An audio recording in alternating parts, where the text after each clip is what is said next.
Hello from Washington, D.C. I wish I could be there in person with you today, but I'm here via video, which is the next best thing. I can tell you that we are very busy at work. If you haven't noticed, we have a few things on our plate. It's fair to say that these are truly unprecedented times for our country. We have to go back decades to find a time when we were confronted by so many issues that will determine the course of our nation. From two difficult wars to an economy which last year teetered on the edge of a cliff, but is still fragile, but at least stable, to a dependence on foreign oil and foreign energy that creates instability for our national security and our economy, to increasingly unaffordable health care. With all of these challenges, it's not the time to put our heads in the sand. This is a time to meet these challenges head on, and that's why I love the theme of your conference. It's a time to make decisions that go beyond the next election to the next generation. History is going to judge whether we are right or wrong, or timid or courageous. Like you and so many of the people that work with you and the people that you serve every day, I choose courage. I appreciate the chance to speak to your conference because I believe the theme you have, transforming our work, challenging times to hopeful futures, captures perfectly the situation we find ourselves in today. As we continue to push our economy out of its worst crisis since the Great Depression and navigate through thorny foreign policy and global problems, we must examine every opportunity to create new partnerships that will bring together government, the private sector, nonprofits, and communities across the nation to build a better future. We can't simply depend on outdated models to lead us to recovery. We must look instead to a uniquely American solution. As Abraham Lincoln once said, the dogmas of the quiet past are inadequate to the stormy present. The occasion is piled high with difficulty, and we must rise with the new occasion. As our case is new, so we must think anew and act anew. That's what you're all about today. And I was thinking about one of the bills that really symbolizes that philosophy of acting anew is the Serve America Act. And I know all of the nonprofits across the country worked very hard to get this done, to support the Edward M. Kennedy Serve America Act that was signed into law this year. As you all know, this bill was first of all a fitting tribute to Senator Kennedy. If I could just digress a minute, Senator Kennedy was truly an inspiration for the new senators. I was so honored to be in a little group of senators that he would have in his office. The code word was always "the lantern is lit." When we were voting late at night and there were 4 or 5 of us and we'd hang out and he'd tell these great stories from the past, he had this joy for his work that just made everyone smile. And one of my favorite stories about him was actually, I wasn't there, one of my friends about 10 years ago, there was a rare snowstorm in Washington, and the snow was on all the hills near the cathedral, and my friend brought his kids sledding. And they looked across the hill and they thought, could that be true? And it was Ted Kennedy and Chris Dodd sledding down that hill. He just had a zest for life that we never forget. So the bill was a tribute to Ted Kennedy, but it also launches a transforming era of service that will give Americans of all ages the opportunity to help our nation recover and make progress on education, healthcare, energy, and other key goals by volunteering. It's an example of just the type of successful partnership that you all see every day throughout your community. As you know, President Obama has made the emphasis of public partnerships a major element of his administration's approach to tackling persistent problems such as homelessness, joblessness, and other social issues.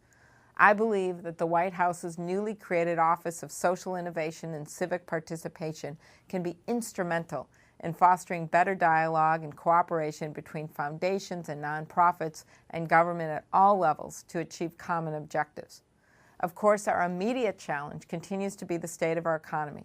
As I travel across our state, Minnesotans tell me how deeply concerned they are about the state of our economy and about when and how we'll get out of this crisis.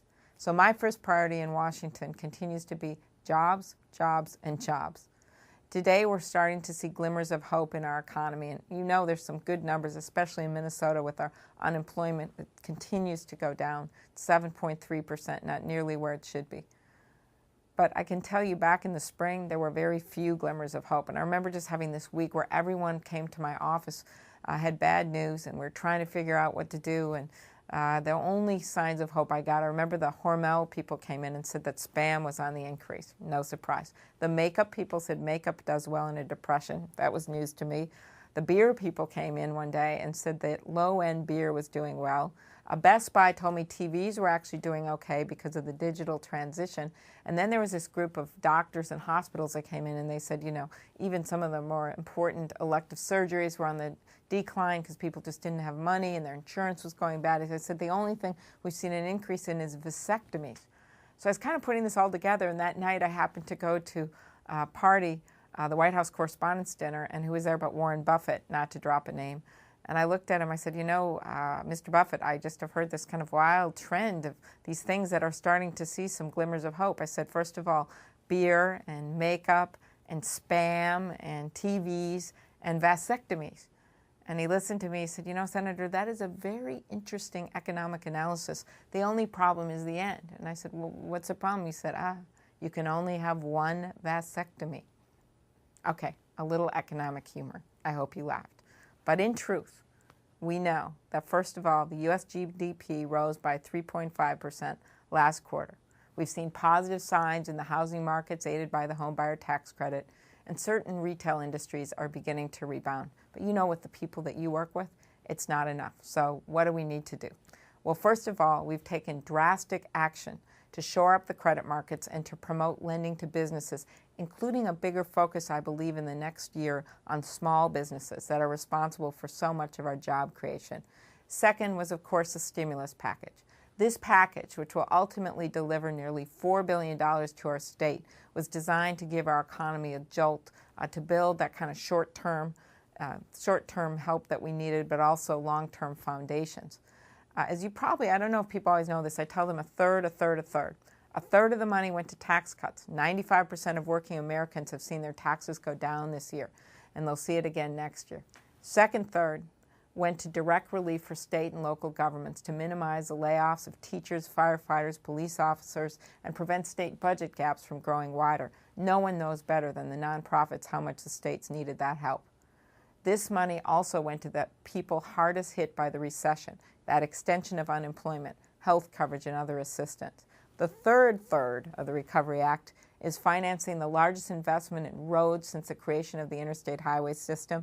It's also going to construction projects, you know, everything from high-speed rail to bridges to military bases, ports, tunnels, improvements for badly outdated rural water systems, broadband. All of this helps build the foundations for long-term, sustained economic growth. Finally, we have to put the necessary reforms to our financial system in place to ensure that we don't face similar crises in the future. Now, as we've already seen, a lot of people on Wall Street would like to return to business as usual, but short-term improvement should not deter us from the job of necessary long-term reform.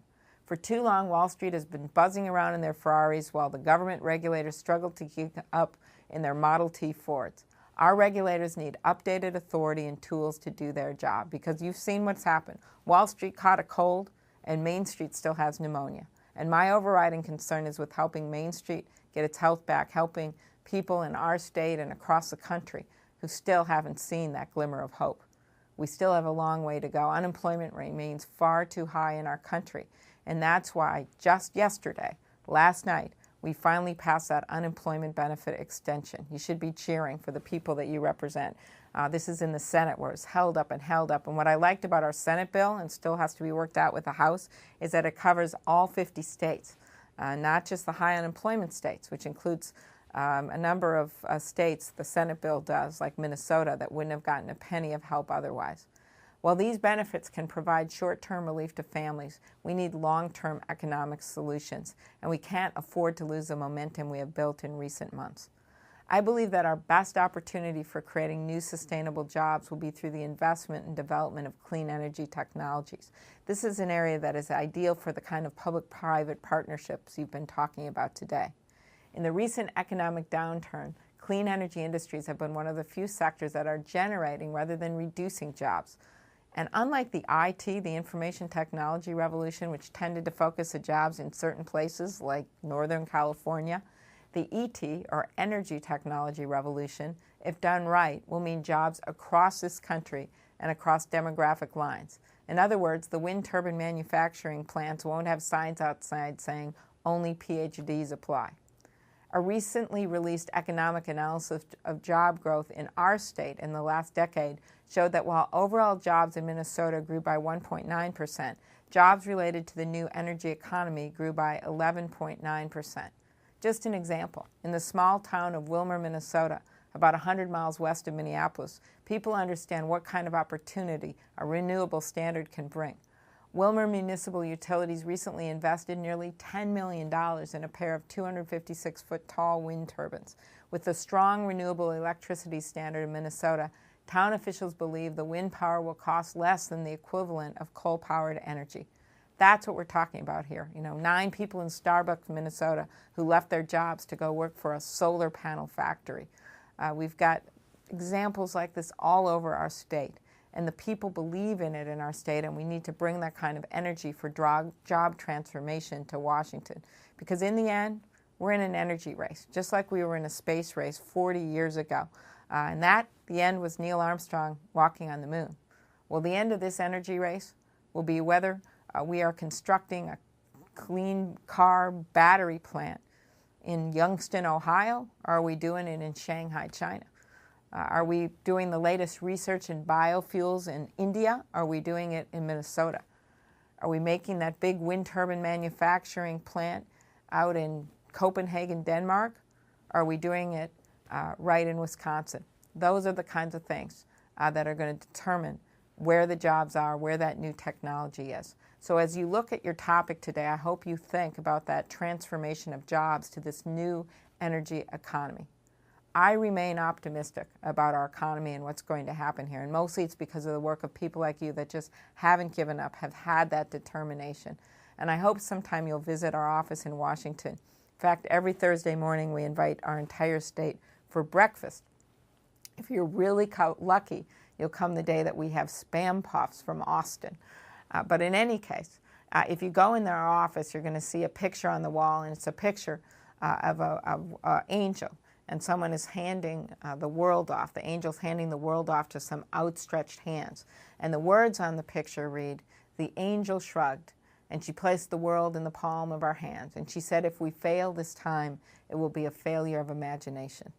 Well, I don't believe we're going to fail. And I don't believe we're going to fail because of the determination and the imagination of all of you and all of the people I've seen across the country. We just need a little more of that imagination in Washington. So thank you so much for inviting me to your conference. Good luck and have a great day. Thanks.